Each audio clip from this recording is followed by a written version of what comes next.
मा शारदे नमस्तुभ्यं काश्मीर पुरवासिनी त्वामहं प्रार्थये नित्यं विद्यादानं च देहि मे विद्यादानं च देहि मे।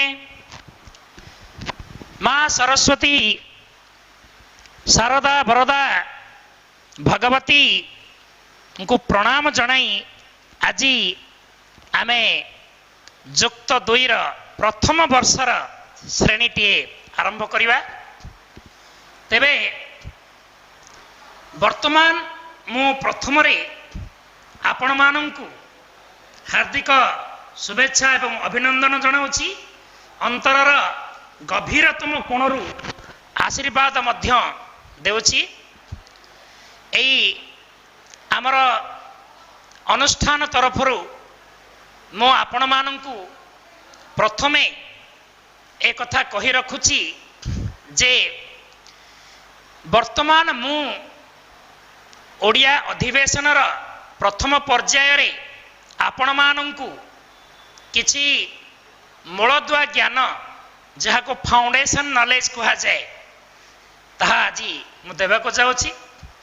ताहा पूर्वरु मु सूचना देउछि जे निश्चित भाव रे आपण माने एई जुक्त दुई प्रथम वर्षर वर्तमान ए वर्ष आपण माने क्यों भावरे बा क्यों परि भावरे निजकू प्रिपेयर करेबे क्यों क्यों विषय अध्ययन करिवे से सबर पीडीएफ मध्य आपण प्राप्त करिथिबे।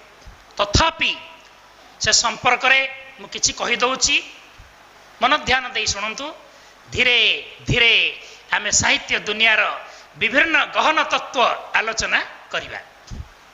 पिला माने तुम मानंकर प्रथम वर्ष रे जो सबु विषय रहिछि सेई विषय गुड़िक हेउछि सरसु पदर, झेलम नदी रे संध्या, मधु बाबू, सेई स्मरणीय दिवस ये गद्य विभाग। किंतु ए वर्ष गद्य विभाग रे सेही स्मरणीय दिवस नामक प्रबंधटी कट कर दिया जाइछि बा उठे दिया जाइछि। अर्थात आपण माने गद्य विभाग रे केवल सरसु पदर, झेलम नदी रे संध्या एवं मधुबाबू ए तीनोटी टॉपिक बा प्रसंग ही पढ़िबे। एबे देखिबा पद्य विभाग जहाकू द्वितीय एकक कहा जाए। प्रथम एकक हेउछि गद्य, द्वितीय एकक हेउछि पद्य। साहाड़ा वृक्ष, साप मोचन, हिमकाल, मित्रता, पयरे पशुची शरण ए सब होछि फर्स्ट ईयर कोर्स बा पाठ्यक्रम। किंतु ए वर्ष साहाड़ा वृक्ष रहिछि माने पढ़ा हेबो, साप मोचन ये भी पढ़ा हेबो एवं मित्रता ये पढ़ा हेबो। बाकी ए वर्ष पई कट कर दिया जाइछि बा बाद दिया जाइछि हिमकाल एवं पयरे पशुची शरण। एकांकिका विभाग जहाकू कहा जाए तृतीय एकक सेथिरे अत्याचारित एवं भालू उपद्रव ए दुईटी टॉपिक पढ़ा जिवो। किंतु सीमित संपर्क ये कट कर दिया जाइछि बा बाद दिया जाइछि। तबे पिला माने जदिबा तमे पीडीएफ प्राप्त करथिबो तथापि मु खूब कम समय रे आपण मानंकु एई मूल्यांकन विषय रे किछि कहि देबी। ध्यान दियंतु।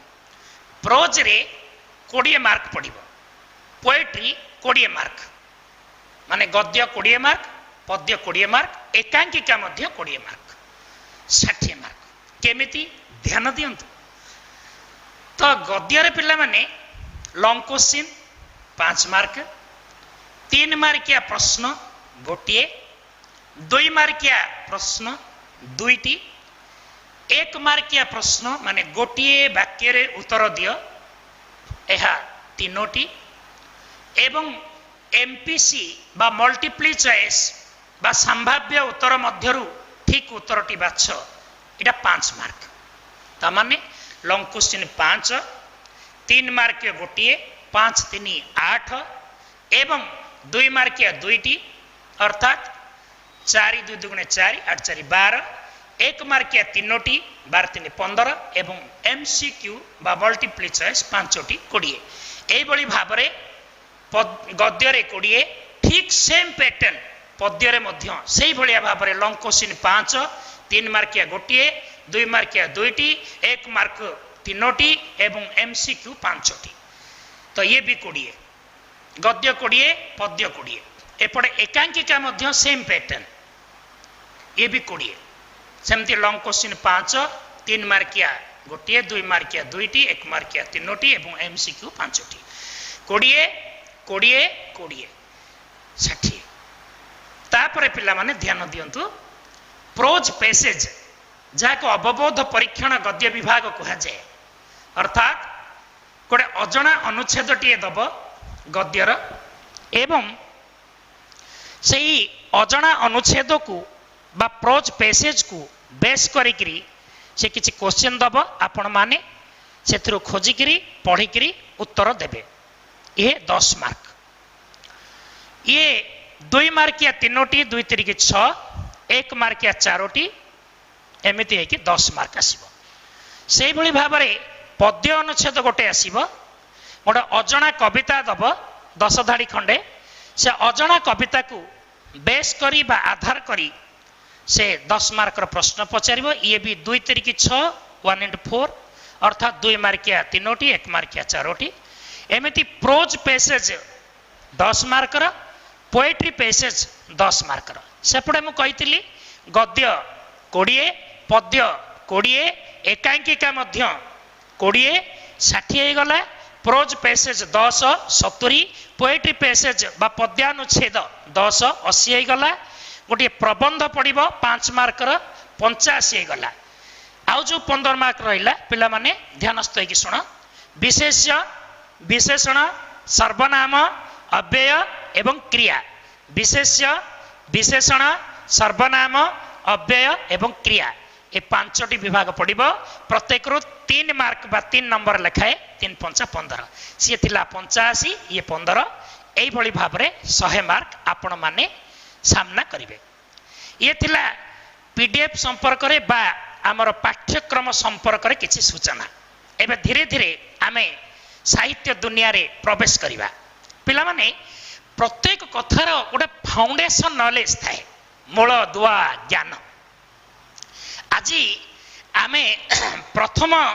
श्रेणी रे से मूल दुआ ज्ञान संपर्क रे किछि आलोचना करिवा मु आपण माननकु प्रश्न पचारिबी आपण माने निश्चय उत्तर देबा पई पूर्ण प्राण रे प्रयास करिवे ध्यान दियंतु विशेषतः तृतीय चतुर्थ श्रेणी ठारू आपण माने साहित्य पढ़ी पढ़ी आसी जेतेबेले मु आपनको प्रश्न पचारिबी जे साहित्य शब्दटी किपरि गठित निश्चित आपण मानक मध्यरु केही केही एहार उत्तर भी जानी थिबे आ किछि जण जानि भी नथिबे ये होछि हमर फाउंडेशन नॉलेज बा मूलदुआ ज्ञानर प्रथम प्रश्न साहित्य शब्दटी किपरि गठित द्वितीय रे साहित्य काहाकु कुहा जाए तृतीय रे साहित्यर विभिन्न विभाग गुड़िकर नाम लेख चतुर्थ रे साहित्य विभाग गुड़िक मध्य प्रथमे सृष्टि कहार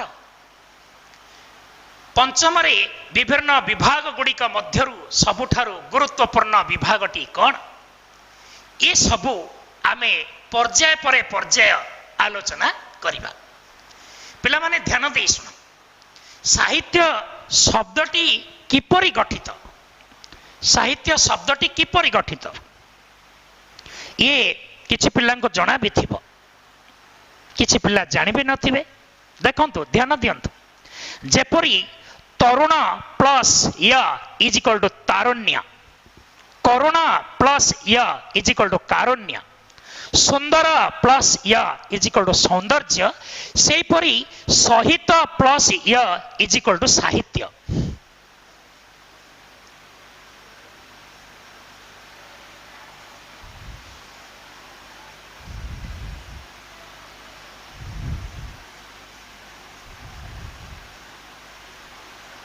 सहित प्लस य इज इक्वल टू साहित्य तेबे ए सहितटा होची पिला माने गोटे शब्द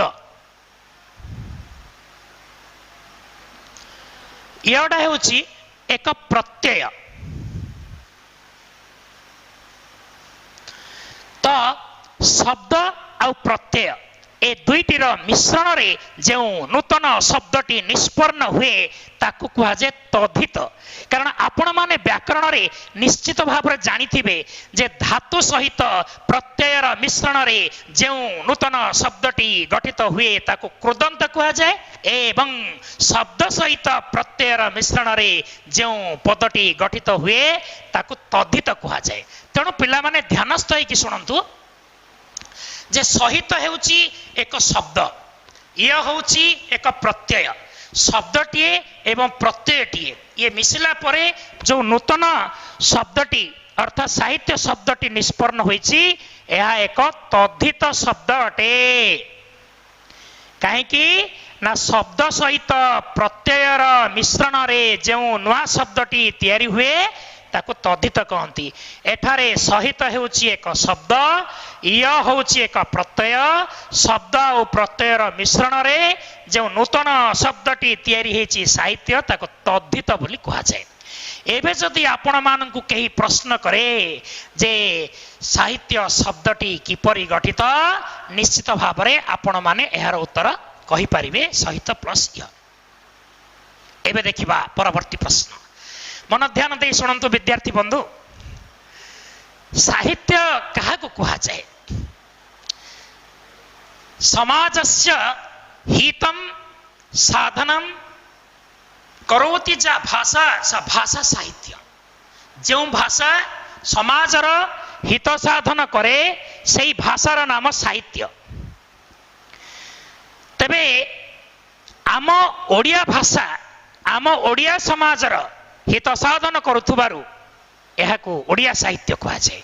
एमिति पृथ्वी रे जेते जेते जेते भाषा रहिछंती सेतिकी सेतिकी सेतिकी साहित्य भी रहिछंती। अर्थात भाषा जेतिकी साहित्य सेतिकी। प्रत्येक भाषार साहित्य रहिछि। देखंतु ना ए जो कलेबर देखुछंती मनुष्यर जो शरीर जो बॉडी आको कहा जाए काया। ए काया जेउठी छाया सेठी। काया अच्छी माने छाया अच्छी। से सूत्र रे भाषा अच्छी माने साहित्य अच्छी। काया जेतिकी छाया सेतिकी, भाषा जेतिकी साहित्य सेतिकी। तेणु पृथ्वीर विभिन्न भाषा रही माने विभिन्न साहित्य भी रही। जो भाषा समाजर हित साधन करे से भाषा को साहित्य कहा जाए। एबे आपण द्वितीय प्रश्नर उत्तर निश्चित पाई जाइथिबे। परवर्ती साहित्यर विभिन्न विभाग गुड़िकर नाम लेख। पिला माने साहित्यर विभिन्न विभाग गुड़िक हला गद्य, पद्य, गल्प, नाटक, एकांकिका, उपन्यास, प्रबंध एवं व्याकरण। ये होची साहित्यर विभिन्न विभाग। भल भाव शुणु। गद्य, पद्य, गल्प, नाटक, एकांकिका, प्रबंध, व्याकरण, उपन्यास इत्यादि इत्यादि। तेबे एमानंक मध्यरु प्रथमे सृष्टि कहार? पिला माने ध्यानस्थ होई शुणंतु। एमानंक मध्यरे प्रथमे सृष्टि होची पद्य विभाग। हाँ, एमानंक मध्यरे गुरुत्वपूर्ण विभाग हेउची कौन ना व्याकरण। किंतु प्रथमे सृष्टिकार ना पद्यर। दुईटी कारणरू कविता बा पद्य सृष्टि हेछि। गोटिए हेउछि सामाजिक कारण, गोटिए प्राकृतिक कारण। ए दुईटी कारण जोगु कवितार सृष्टि हेछि, पद्यर सृष्टि हेछि। साहित्य विशेषज्ञ मानक मतरे ए संसार रे स्वभाव दृष्टि दुई श्रेणीर लोक देखा जाती। दले हेउछंती सोशल पर्सन आउ दले इमोशनल पर्सन। अर्थात विशुद्ध ओडिया रे कहिले दले हेउछंती सांसारिक बा सामाजिक व्यक्ति आउ दले हेउछंती भाव प्रवण व्यक्ति, इमोशनल पर्सन। तेबे संसार तो आमे विभिन्न प्रकार लोक मानकु देखुचे।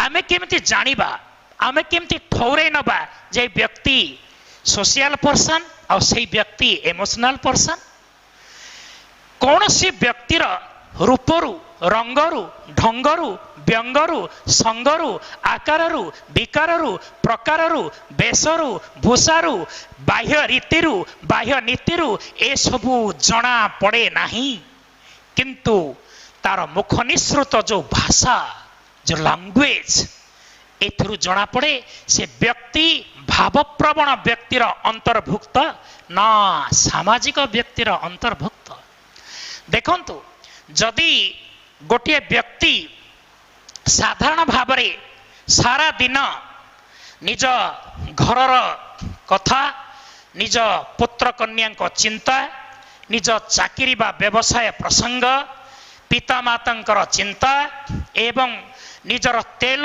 लुण संसार रे बुड़ी जाए हजि जाए एई भली भावरे दिन कटाई दिए से प्रकार व्यक्ति विशेषतः जनरली साधारणतः सोशल पर्सन किंतु ए समाज रोथुवा किछि व्यक्तिंक मध्यरु एमिति हाथ गणती किछि व्यक्ति अछंती जो माने समय बाहर करी किछि समय प्रकृति राज्य रे भेजी जाती मेघ मुक्त आकाश को देखी भावना राज्य रे हजि जाती केबे केबे समुद्र केबे केबे नदी केबे केबे गछलता केबे केबे प्राकृतिक दृश्य रे हजि जाती भिजी जाती मजी जाती एही भावरे हजि हजि भिजी भिजी मजी मजी सेमाने एही सुंदर प्राकृतिक दृश्य विषय रे अंतरर गभीरतम कोणरू किछि सुंदर सुंदर शब्दावली निसृत करंती ए जो सुंदर सुंदर शब्दावली निसृत करंती ये सेमानंकर भाव प्रवणतार फल अर्थात सेमानंक विषय रे अत्यंत भाव प्रवण हेले ही सुंदर सुंदर शब्द धरा दिए एवं ताहा सुंदर भावरे अंतरर गभीरतम कोणरू प्रकट हुए जो माने सुंदर भावरे रसबद्ध भावरे विभिन्न प्रकार सौंदर्यमय भाषा को उपस्थापन करती से माने ही इमोशनल पर्सन आउ एई इमोशनल पर्सन माने ही भविष्य रे साहित्यिक हेबार संभावना रही सोशल पर्सन टीए माने सामाजिक व्यक्ति टीए सीधा सड़क साहित्यिक बा कवि बा कौन प्रकार साहित्य विभागर कौन सी मध्य अंश से ग्रहण करि परिबा नाही सोशल पर्सन टीए साहित्य विभाग को जीवा को हेले प्रथमे ताकू इमोशनल पर्सन हबा को पड़िबो इमोशनल पर्सन हेले ही से जाई साहित्य विभाग रे पाद थापी पारिबो जेमिति गोटे सप्तम बा अष्टम श्रेणी रो स्टूडेंट सीधा सड़क कॉलेज जाई पारे नाही एथिपाई ताकू दशम उत्तीर्ण हेबाकू पड़े ठीक सही परी भावरे जने सोशल पर्सन सीधा सड़क पोएट बा साहित्य विभागर कौन सी अंशरे अंशग्रहण करि परिबो नाही एथिपाई प्रथमे ताकू सोशल पर्सन रु इमोशनल पर्सन हेबाकू पड़िबो भाव प्रवण व्यक्ति हेबाकू पड़िबो तबे ध्यान दियंतु एबे मो आपनकू कहिबी जे प्राकृतिक कारण कौन कविता सृष्टि हबार किछि समय आगुर कहिथिले ना कविता सृष्टि हबार दुईटी कारण गोटे प्राकृतिक कारण आ गोटे सामाजिक कारण तेबे ध्यान दियंतु प्रकृतिर जो विभिन्न उपादान रही जेमिति नदी नदीर कुळुकुळु नाद पवनर सिरी सिरी शब्द कोइलीर कुहु कुहु तान हाँ महुमाछीर गुण गुण स्वन ये सब शुणिला परे गोटे सांसारिक व्यक्ति किछि प्रभावित हुएनी पड़ेनी तार प्रभाव बदलेनी केबे स्वभाव किंतु हाँ एई नदीर कुळुकुळु शब्द एई पवनर सिरी सिरी नाद एई कोइलीर कुहु कुहु तान एई महुमाछीर गुण गुण स्वन इमोशनल पर्सन उपरे माने भाव प्रवण व्यक्ति उपरे पकाई दिए प्रभाव से भावप्रवण व्यक्ति निजर भावुकता द्वारा हजी हजी चिंता करे, अरे नदीटीए जदि कुळकुळ नादरे गान करी आगकू आगकू जाई पारुछि, कोइलीटीए जदि कुहू कुहू तानरे सुंदर गीत गाई पारुछि, महुमाछीटीए जदि गुण गुण स्वनरे गीत गाई पारुछि, मु कौन गाई पारिबिनी? तो सेमानंक ठारू पाई जाए एक प्रकार प्रेरणा, फलरे तार मुखरू सुंदर भावरे प्रकटित हुए कवितार झरणा। तेणु एई प्रकृतिर एई उपादान मानंक ठारू से किछि शिक्षा पाए, किछि प्रेरणा पाए, किछि साहस पाए एवं सेई प्रेरणार फल स्वरूप से गीत गाए। ये थिला नाचुराल काज बा प्राकृतिक कारण। एबे देखिबा कविता सृष्टि हेबार सामाजिक कारण। विद्यार्थी बंधु, समाज रे विभिन्न प्रकार प्रथा रही, सेमानंक मध्यरु बा सेई प्रथा गुड़िक मध्यरु गोटे प्रथा हेउछि वैवाहिक प्रथा। झीटीए जेतेबेले विवाह बयसर उपनीत हुए एवं सी अन्य घर को चली जाए पितृआलय छाड़ी, से विदायकालीन दृश्य अत्यंत भावगर्भक। से झीटी तार से पुराना दिनर कथा, सांगसाथी मानकर प्रथा, परिवार पुराना दिनर गाथा, ये सबू चिंता कले मनरे हुए गभीर व्यथा। ये सबू भाभी भाभी पुराना दिनर स्मृति, पुराना दिनर अनुभूति, ये सबको मने पकाई पकाई से आत्मीय स्वजन को धरी से पुराना दिनर कथा कही कही कांदी पकाए।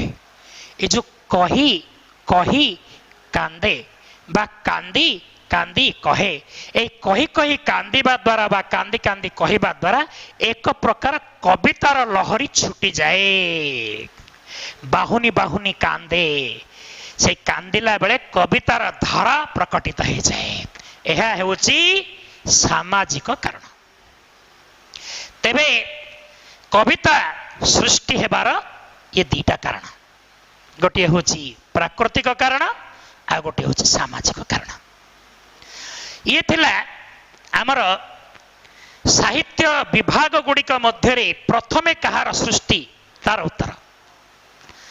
परवर्ती मोर प्रश्न थिला जे साहित्य विभाग रे सबुठार गुरुत्वपूर्ण विभाग किए? सबुठार गुरुत्वपूर्ण विभाग व्याकरण। विशेषतः मु केवल व्याकरण संपर्क रे गोटे श्रेणी मध्य छाड़ी यूट्यूब माध्यम रे कॉलेज तरफ आपण माने व्याकरण संपर्क रे सम्यक ज्ञान प्राप्त करिया पई उक्त अंशटी को अवलोकन करंतु। व्याकरण जनित ज्ञान बढ़ी जीव। तथापि ए स्थान रे किंचित परिमाण रे व्याकरण विषय में आलोचना करी। तेबे सबुठार गुरुत्वपूर्ण विभाग हेउछि व्याकरण। व्याकरण शब्दटी केमती तैयारी ना, बी नामक एक उपसर्ग, बी नामक एक उपसर्ग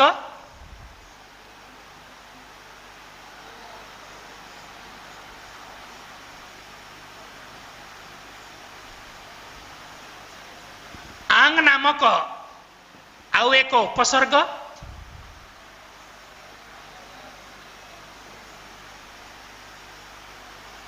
क्रू नामक एक धातु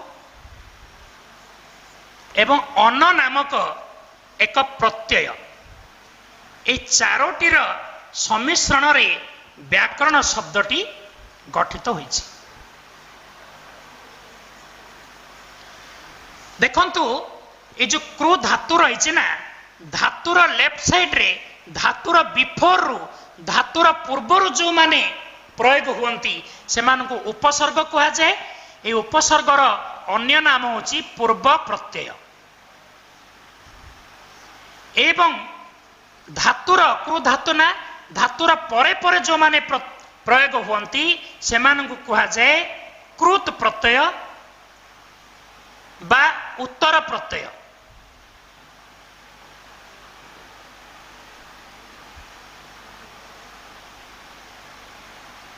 बा पर प्रत्यय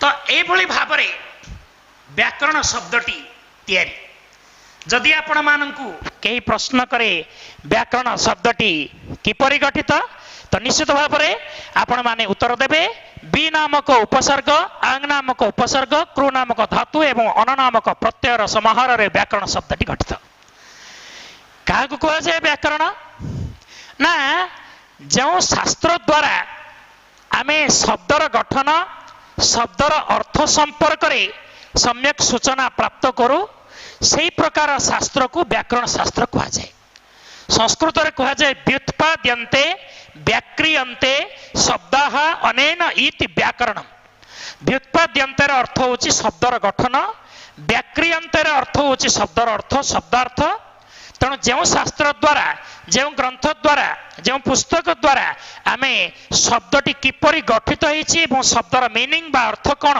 आमे जानि पारू सूत्र अनुसार तो सही प्रकार शास्त्र को आमे व्याकरण शास्त्र बोली कहू ये थिला व्याकरण संपर्क रे किछि निश्चित रूप से मु भाबुची आपण माने सुंदर भाव में श्रवण करुथिबे एवं निश्चित रूप से आपणकर अंतर्निहित योग्यता को परिवृद्धि कराउथिबे देखंतु पिला माने ध्यान दियंतु श्रेणी भितरे प्रत्येक पिलार कर्तव्य होची मन देई श्रवण करिबा दशम श्रेणी पर्यंत प्रत्येक पिलांक पाखरे किछि ना किछि वैकारिक गुण थाए विकार गुण अर्थात कहीं शिक्षक आगे बसी एमती गोड़ हलांती कहीं नख कामुड़ती कहीं मुंड को एमती कुंडाती कहीं पूरा सार को पूरा ध्यानस्थ ही चाहती किंतु से मस्तिष्क अन्य एक धारा घुरु थाए एब्सेंट माइंड बा अन्य मनस्क ही था ये सबू टिके ना टिके अल्पे बहुत समस्त पाखे थाए युक्त दुई को आसवा बेले ध्यानस्थ ही शुणु यही गुण गुड़िक प्रथमे परित्याग करंतु शांत सरल सुंदर भाव में बसंतु शिक्षक मानकर अध्यापक मानकर प्राध्यापक मानकर मुख अरविंद वचन को श्रवण करंतु अंतर्निहित योग्यता को बढ़ांतु खुशी मनरे जहाँ भी आपण माने शुणिबे ना ता मने रही तेणु happiness mind is the best tonic for your health खुशी मन होची उत्तम टॉनिक खुशी मनरे श्रवण करंतु आपण माने पुणी थरे विषय वस्तु को आमे आसीबा आपण माने निश्चित जानिथिबे जे आम ओडिया साहित्य रे प्रथमे पंचदश शताब्दी रु साहित्य जुगर आरंभ होला पंचदश शताब्दी ठारू षोड़श शताब्दी पर्यंत अर्थात 1500 ठारू 1600 पर्यंत ये जो दीर्घ 100 वर्ष रहिला एई 100 वर्ष को ओडिया साहित्य रे कुहा जाए आदि जुग बा सारला जुग एई जुगर प्रधान कवि होचंती सारला दास तेबे ध्यान दे कि गोटे गुढ़ जिनसटे गोटे गुढ़ कथाटीए कहूची मन दे शुणु आदि शब्दर अर्थ होची पिला माने प्रथम फर्स्ट आदि कवि माने प्रथम कवि आदि जुग माने प्रथम जुग तेबे आदि कवि होचंती सारला दास माटीर महाकवि सारला दास आदि जुग होची 1500 रु 1600 अर्थात 1500 रु 1600 पंचदश ठारू 1600 यही 100 वर्ष को कह जाए आदि जुग बा सारला जुग तेबे पिला माने रहस्यपूर्ण कथा एया जे एबे भी ओडिया साहित्य एकाडेमी जहाँ भुवनेश्वर रे अच्छी से ओडिया साहित्य एकाडेमी रे एबे भी अनेक पुस्तक जेतेबेले आमे उन्मोचन करिबा तो सेठी बहु प्राचीन पुरातन एकादश द्वादश त्रयोदश चतुर्दश इत्यादि शताब्दी काव्य कविता देखा मिलूची एबे भी तो प्रश्न उठे जो जदि से पुरातन काव्य कविता मिलुछि तो तार कहीं ना कहीं रचयिता थिबे तो सेमाने कहीं आदि कवि हेलेनी एते शताब्दी अतिक्रम कला परे पंचदश शताब्दीर सारला दास को कहीं आदि कवि पदरे भूषित करागला शुणिला परे निश्चय कथाटी आकर्षणीय लगुव हाँ यार उत्तर जानिबा निहाती दरकार पिला माने उत्तर हैला एया जे तत्कालीन समय रे जो काव्य कविता सब रचना करा जाइथिला से कवि मानकर बा रचयिता मानकर कौनसी परिचय नाही से माने परिचय किछि देई नाहांती तेणु बिना परिचय रे काहाकू एमिति आदि कवि पदरे विभूषित करा जाई परिबो नाही पंचदश शताब्दी रे माटीर महाकवि सारला दास जे कि प्रथमे ओडिया सारला महाभारत लिखिथिले से प्रथमे निजर परिचय प्रदान करथिले परिचय प्रथमे प्रदान करिबारु पंचदश शताब्दी को आदि युग कुहागला एवं सारला दास को आदि कवि रूपे मान्यता मिलिला तो ध्यान दियंतु पंचदश ठारू षोडश शताब्दी यह हेउची आदि युग तार अन्य नाम सारला युग मन ध्यान दे शुणु हजि जातु विषय वस्तु अन्य मनस्क हुंतु नहीं तेबे द्वितीय कथा है षोडश शताब्दी सप्तदश पर्यंत माने 1600 रु 1700 आउ 100 वर्ष यह कह जाए ओडिया साहित्यर पंचसखा युग पांच जन कवि परस्पर मध्य सखा बा बंधु रूप देखा देइथिले जानिथिबे आपण माने अधिकांश बलराम दास जगन्नाथ दास अच्युतानंद दास जशोवंत दास अनंत दास ए पांच जन कवि को पंचसखा कहा जाए एवं तांको समय को पंचसखा युग बोली कहा जाए एई युगटीर अन्य नाम थिला भक्ति युग कारण एई पांच जन कवि जहाँ सबु सुंदर सुंदर काव्य कविता लिखुतिले ये सब भक्तिमूलक थिला पिला माने भक्तिर लहरी भक्तिर कविता छुटी जाउथिला एथिरे प्राकृतिक वर्णना बा सामाजिक चिन्ह वर्ण नथिला सामाजिक कवितार चिन्ह वर्ण नथिला केवल राम कृष्ण जगन्नाथ इत्यादि प्रभुंकर महिमामय कथा गुड़ाक सुंदर सुंदर पुराण ढंगरे लिखित होउतिला तेणु भक्तिर धारा छुटी जाइतिला पंचसखा युगरे एइथि पाई पंचसखा युगर अन्य नाम थिला भक्ति युग तो ध्यान देइथिबे निश्चय 1500 रु 1600 थिला सारला युग बा आदि युग 1600 रु 1700 थिला पंचसखा युग अन्य नाम थिला भक्ति युग 1700 रु 1800 आउ 100 वर्ष ये थिला ओडिया साहित्यर रीति युग बा अलंकार युग बा भंज युग ए युगर ज्येष्ठ कवि श्रेष्ठ कवि वरेण्य कवि वरियान कवि गरियान कवि गरिष्ठ कवि होचंती कवि सम्राट उपेंद्र भंज ए समय आहरी अनेक कवि मध्य अछंती दीनकृष्ण दास ये भी रीति युगर बा भंज युगर अन्यतम बलिष्ठ कवि ब्रजनाथ बड़जेना ये भी जड़े यही समय कवि कवि सूर्य बलदेव रथ ये भी जड़े यही समय कवि तेबे यही रीति युग अन्य नाम थिला अलंकार युग कारण यही युगरे कवि माने निज निज काव्य कवितारे भिन्न भिन्न छंद एवं भिन्न भिन्न अलंकार प्रयोग करुथिले काव्य अलंकार प्रयोग करुथिले तेबे यार परवर्ती अर्थात सप्तदश रु अष्टादश थिला रीति युग बा अलंकार युग बा भंज युग कहली एबे अष्टादश ठारू अर्थात 1800 मसीहा ठारू 1850 पर्यंत ये जो मझे 50 वर्ष रहिला अर्ध शताब्दी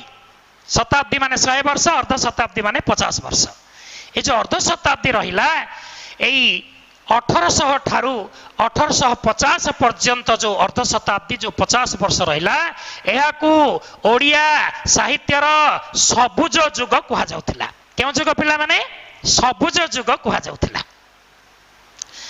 एई सबुज जुगर 5 जण विशिष्ट कवि थिले। एई मानंकु सबुज जुगर पंचसखा कुहा जाउथिला। बहुत पिला ए विषय अज्ञ थिबे। पंचसखा माने तो भक्ति जुगर पंचसखा समस्त जानिथिबे अधिकांश, किंतु एई सबुज जुगर मध्य 5 जण सखा थिले, बंधु थिले। एमानंकु सबुज जुगर पंचसखा कुहा जाय। सबुज जुगर पंचसखा को माने ना अबकाशः। अबकाशः ये संक्षिप्त नाम, आपको विस्तारित कर दबा। अरे अर्णदा शंकर राय, अपरे बना बरे वैकुंठ नाथ पटनायक, अब का कारे कालिंदी चरण पाणिग्राही, अब का तापर सरे शरत चंद्र मुखर्जी एवं हरे हरिहर महापात्र। एभली ब का स ह पुणी थरे आलोचना करा जाउछि। आपण माने मन ध्यान दे निश्चय सुनंतु, मन रखंतु। फाउंडेशन नॉलेज को बा मूलदुआ ज्ञान को बढ़ांतु। पंचसखा अर्थात सबुज जुगर पंचसखांकर नाम हैला, संक्षिप्त नाम हैला अ ब का स ह। अरे अर्णदा शंकर राय, बरे वैकुंठ नाथ पटनायक, कारे कालिंदी चरण पाणिग्राही, सरे शरत चंद्र मुखर्जी एवं हरे हरिहर महापात्र। ए माने होचंती ओडिया साहित्यर सबुज जुगर पंचसखा। 1850 मसीहा परठारु जो कवि माने आविर्भाव होइतिले ओडिया साहित्य आकाश रे, सेमानंकर से समय को ओडिया साहित्यर आधुनिक पर्व बा आधुनिक जुग बोली कहा जाए। फकीर मोहन सेनापति कहतु, मधुसूदन राव कहतु, मधुसूदन दास कहतु, स्वभाव कवि गंगाधर मेहर कहतु, राधानाथ राय कहतु, एमाने विशेषतः यही आधुनिक पर्वर कवि माने। ये थिला साहित्य विषय रे संक्षिप्त सूचना, साहित्यर जुग गुड़िक विषय रे सर्वनिम्न ज्ञान एतिकी निहाती आवश्यक। ए सबु जानिला परे आमे साहित्य को यदि आलोचना करिबा, विभिन्न विषय को आमे जीवा, तो आमर निश्चित भाव में ज्ञान परिवृद्धि होइतिबो एवं बहुत कथा आमे जानि परिबा, अज्ञता है कि रहिबो नाही। ए सबु निहाती आवश्यक। पुनश्च एतत् व्यतीत आउ किछि कथा जोटा कि आपण माने दशम श्रेणी रे जानिथिले, जथा ओडिशार प्रथम कवि सारला दास, ओडिशार प्रथम काव्य ओडिया सारला महाभारत, ओडिशार प्रथम गल्प जानिथिबे निहाती रेवती, ओडिशार प्रथम गाल्पिक फकीर मोहन सेनापति, ओडिशार प्रथम प्रबंध विवेकी, ओडिशार प्रथम प्राबंधिक राधानाथ राय, ओडिशार प्रथम नाटक बाबाजी, ओडिशार प्रथम नाट्यकार जगन मोहन लाल, ओडिशार प्रथम उपन्यास पद्ममाली, ओडिशार प्रथम औपन्यासिक उमेश चंद्र सरकार। पिला माने मन रखंतु, ए सबु मन रखिबा दरकार। तेणु ये सबु ज्ञान, ये सबु कथा मु आलोचना कली। आपण माने निश्चित रूप रे ए संपर्क रे किछि ज्ञान हासिल करथिबे। तेबे वर्तमान मु आपण को एठी कहि रखिबी जे साहित्य संपर्क रे ए जो फाउंडेशन नॉलेज दिया गला, ये प्रत्येक विद्यार्थी पाई नितांत जरूरी। एतत् व्यतीत व्याकरणगत किछि ज्ञान मध्य नितांत जरूरी। से व्याकरणगत ज्ञान निमंते मु एबे कहूतिली जे अलगा एक वीडियो मु छाड़ीछि, आपण माने से सब को देखंतु एवं निजर व्याकरण जनित ज्ञान को मध्य परिवृद्धि करंतु। तेबे वर्तमान मु एठी कहि रखिबी जे व्याकरणगत दुनिया रे आपण मानकर विशेषतः आगरू किछि सूचना थिबो जे विशेष्य विशेषण सर्वनाम अव्यय एवं क्रिया ए सब विषय रे आपण माननकु अल्पे बहुते जଣା थाई पारे थिबो निहाती। तेबे जेतेबेले आमे विषय प्रवेश करिबा गोटिके परे गोटिए आमे विषय बा टॉपिक पढ़िबा से समय रे व्याकरण को मध्य आमे गुरुत्व दबा एवं व्याकरण रो प्रत्येक विभाग विषय रे मु आपनको सूत्र बतै देबी सुंदर शैली रे कहि देबी एवं आपण माने निश्चित भाव सामना करि परिबे। एबे मु सूचना दउची जे परवर्ती श्रेणी रे आमे माने धीरे धीरे विषय आडको प्रवेश करिबा। आपण मानकर जो पुस्तक रही फर्स्ट ईयर बा प्रथम वर्षर से पुस्तकर ना होची साहित्य ज्योति प्रथम भाग ये होची प्रथम वर्ष पाई देखि पारंती साहित्य ज्योति। ए साहित्य ज्योति आपण मानकर प्रथम वर्ष पाई जरूरी द्वितीय वर्ष पाई साहित्य ज्योतिर द्वितीय भाग जरूरी ठीक अछि। तबे आसंता बा आगामी कालांशरे बा आगामी पीरियड रे आम्भे माने आपण मानकर प्रथम वर्षर प्रथम कविता सहारा वृक्ष ए संपर्क रे आलोचना करिबा। जदि केही पुस्तक संग्रह करि पारुछ त करि दियो। परवर्ती समय रे आमे सहारा वृक्ष नामक कविता संपर्क रे आलोचना करिबा। कवि परिचय ता सहित विषयर आभास ता सहित प्रत्येक शब्दर अर्थ को चर्बित चर्वण करिबा मंथित मंथन करिबा एवं प्रत्येक शब्दर शब्दार्थ सहित लुचि रहितिबा सरलार्थ विशदार्थ व्याख्या सबको आमे जानिबा तापरे प्रश्न उत्तर सामना करिबा। आम मानक अंतर भितरे थिबा ज्ञान को आमे प्रकट करेबा। वर्तमान समय धीरे धीरे सरी आसिलानी हाथ ठारी समय कहिलानी आजिर श्रेणी को एटी विराम दबा पई।